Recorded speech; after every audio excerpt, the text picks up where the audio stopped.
আজকে 1 আগস্ট 2026 কলকাতা পৌর এলাকা তথা কর্পোরেশন এলাকার প্রাক প্রাথমিক থেকে উচ্চ প্রাথমিক স্তরে 500টি বিদ্যালয়ে 44,000 শিক্ষার্থীকে আজকে থেকে পুষ্টিকর মধ্যাহ্ন ভোজন পরিবেশনের কর্ম শুরু করা হলো।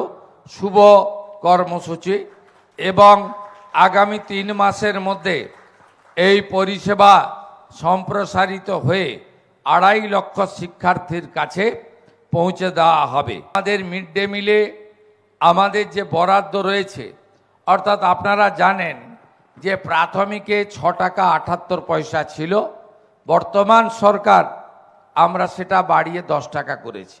আপার প্রাইমারি এবং অন্যান্য ক্ষেত্রে 10 টাকা ছিল, সেটা সমতুলই করেছি।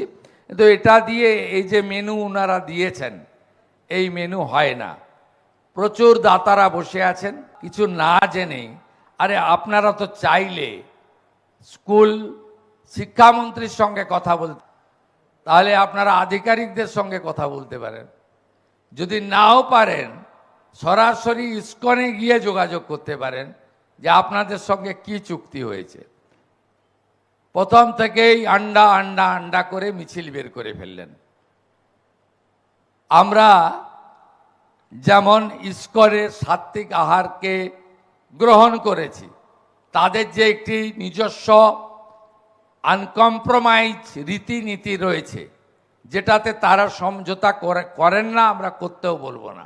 আমরা ঠিক করেছি এসএইচজি গ্রুপকে দিয়ে সপ্তাহে এই খাবারের সঙ্গে নয়, আলাদা করে আমাদের ব্যবস্থাতেই 2 দিন বাচ্চাদের ডিম সিদ্ধ বিতরণ আমরা করব। আশা করি সমালোচকরা আজকে একটু শান্তিতে থাকবেন, মুখটা বন্ধ রাখবেন, আর মনে মনে প্রশংসা করবেন। আর যদি হিংসারূপু শরীরে থাকে সেটাও সংযমব্রত অন্তত আজকের দিনের জন্য আপনারা হিংসা রিপুটাকে নিয়ন্ত্রণ করবেন। এইটুকু আমি আপনাদের কাছে, মানে আমার বিরোধীদের কাছে প্রার্থনা করব। এ মিড ডে মিলের রাঁধুনি যে সমস্ত আমাদের দিদি এবং বোনেরা আছেন, তাদের নিয়ে একটা মিছিল হয়েছিল। ইসকনকে ঢুকিয়ে দেওয়া হচ্ছে, হিন্দু সরকার, আমাদের কাজ কেড়ে নেওয়া হচ্ছে। আমি মিছিলটা দেখেছিলাম, রিয়্যাক্ট করিনি, কারণ আমি আমার এই দীর্ঘ রাজনৈতিক এবং জনপ্রতিনিধির জীবনে 2টো মন্ত্রকে আত্মস্থ করেছি। একটা হলো ধৈর্য, আর একটা হলো সহ্য। আমি সেই মিছিলকারীদের উদ্দেশ্যে বলি, একজনও রাঁধুনি মা দিদি বোন কর্মচ্যুত হবেন না।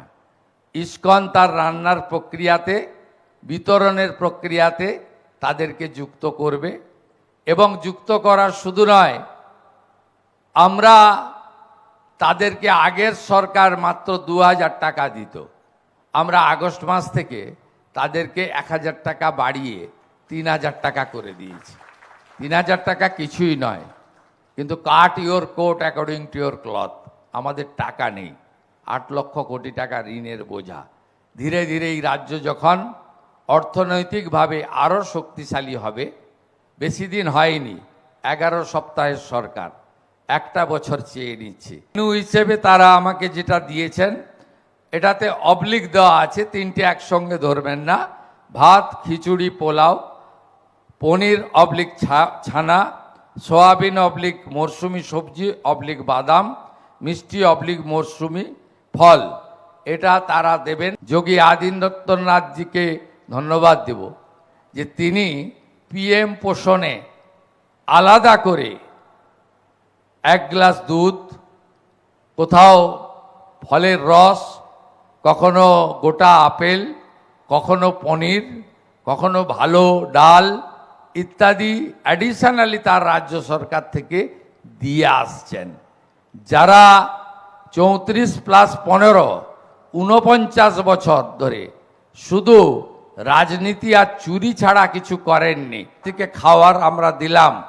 সোমবার দিন পারলে একবার আপনারা গিয়েও একটু স্বাদ নিয়ে আসবেন, খাওয়ারটা কেমন হলো, তাহলেই বুঝতে পারবেন পরিবর্তনটা শুধু ঝান্ডার হয়নি, পরিবর্তনটা শুধু দলের হয়নি, পরিবর্তনটা শুধু মুখের হয়নি, পরিবর্তনটা শুধু নামের ব্যক্তির হয়নি, পরিবর্তনটা ব্যবস্থারও হয়েছে।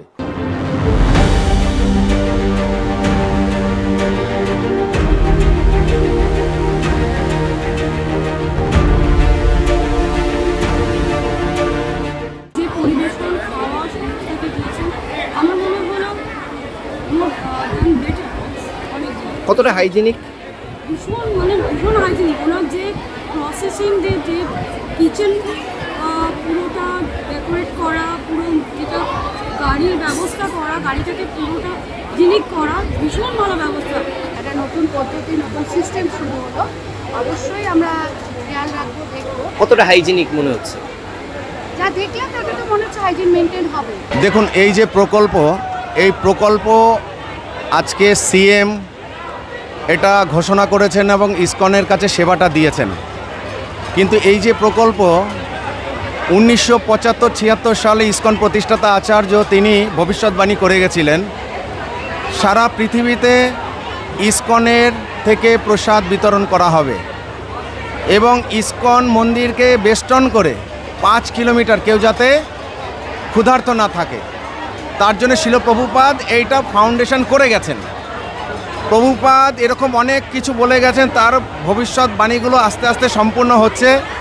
এখন এই যে বৃহত্তর যে কার্যকলাপ মিড ডে মিল, তো এটা সরকারের মাধ্যমে এটা সাকসেস হতে চলেছে। তো এটা খুব ভালো একটা, সমস্ত স্কুলের বাচ্চারা ইসকন থেকে সুন্দর হাইজেন যে ব্যাপার স্যাপার আছে তার মাধ্যমে রান্না হচ্ছে এবং যে প্রসাদ যাবে, খাবার যাবে, এটা সম্পূর্ণ একটা সিলিংয়ের মাধ্যমে, সিলিং পট, এখান থেকে সিল হবে, স্কুলে গিয়ে টিচার থাকবে, তার সামনে সিল খোলা হবে, মাঝখানে সেই প্যাকেট সিল খোলা হবে না, তারপরে ওখানকে স্টুডেন্টদেরকে সার্ভিস করা হবে। এই কিচেন দিয়ে তো আমরা পুরো ওয়েস্ট বেঙ্গল আমাদের কভার হবে না, আমাদের এরকম আরও কয়েকটা কিচেন হবে ওয়েস্ট বেঙ্গলে বিভিন্ন জায়গাতে, সেখানে আমাদের ঊর্ধ্বতর কর্তৃপক্ষ বোর্ড যারা আছে ওনারা সেটা ডিসিশন নেবেন। তারপরে আস্তে আস্তে আমরা পুরো ওয়েস্ট বেঙ্গলে আমরা ফুড ডিস্ট্রিবিউট করব স্কুলে।